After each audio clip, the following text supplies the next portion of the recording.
Get ready for the dictation. Start. Mr. Deputy Chairman, I thank you for having given me this opportunity to express my views on the subject under discussion, the working of the Ministry of Energy. Since the honorable member who spoke before took exactly 30 minutes, since this is my maiden speech, I would request you, sir, to give me at least 15 minutes. At the outset, I wish to assure you, sir, and all the honorable members here that I am fully aware of the noble traditions of this august assembly, which since its inception has been and continues to be a meeting place of some of the finest intellects in our country, of scholars, statesmen, and towering personalities who have distinguished themselves in diverse fields. Much comments has been made in the press recently about the present infusion of young blood into this House of Elders. I hasten to reassure you, sir, and all the senior members here that they need harbor no apprehension on this score.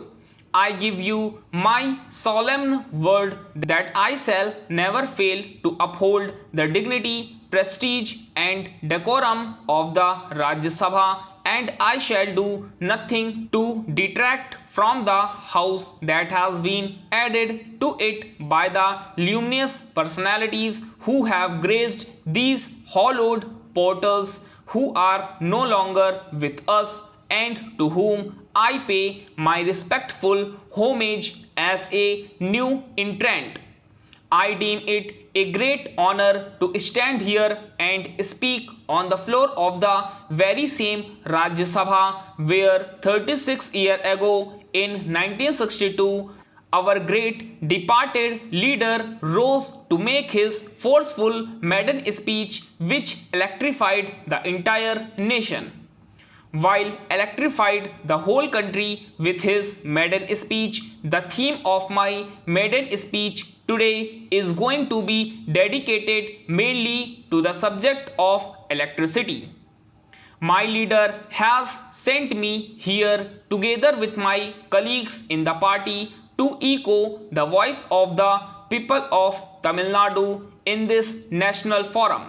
In particular, I have come here as the representative of the weaker sections of our society, the toiling masses, the crores of humble workers, to give oral manifestation to their feelings and legitimate desires and make them known to the rest of the country. There are many members here who are far more knowledgeable than I am and vastly richer in experience. Some of them may disagree with some of the views I put forth. I wish to emphasize the fact that the fundamental purpose of my speaking here in the Rajya Sabha is not to engage in wordy deals with other members but to state positive truths to the best of my knowledge and to draw the attention of the nation to certain crucial issues. Tamil Nadu has been facing acute shortage of electricity for more than a decade.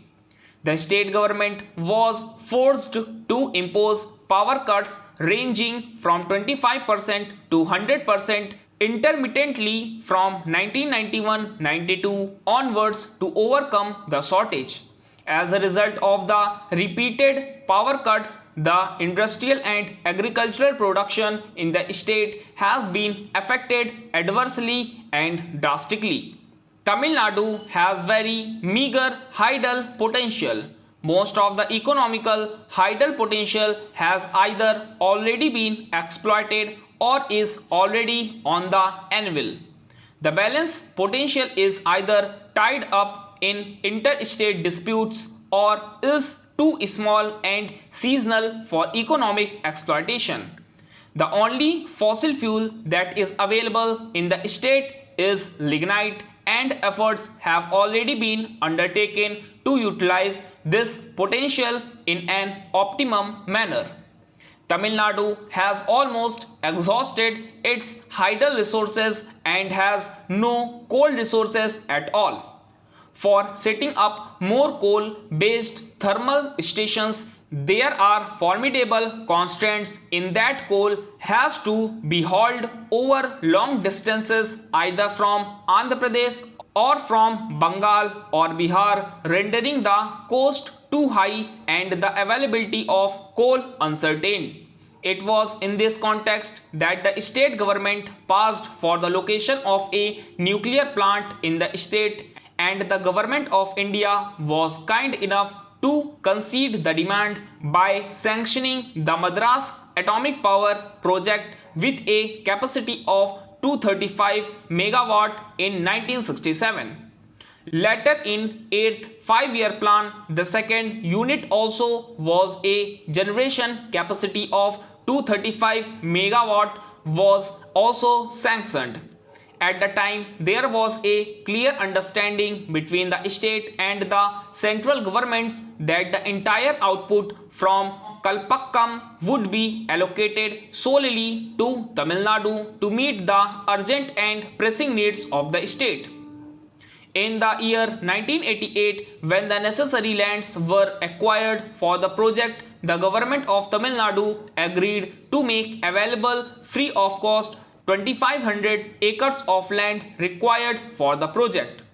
The lands were valued at about rupees 53 lakhs. This commitment was based on the confirmation given by the Madras Atomic Power Project authorities to the effect that in return the entire energy output from the project would be sold to Tamil Nadu. Stop.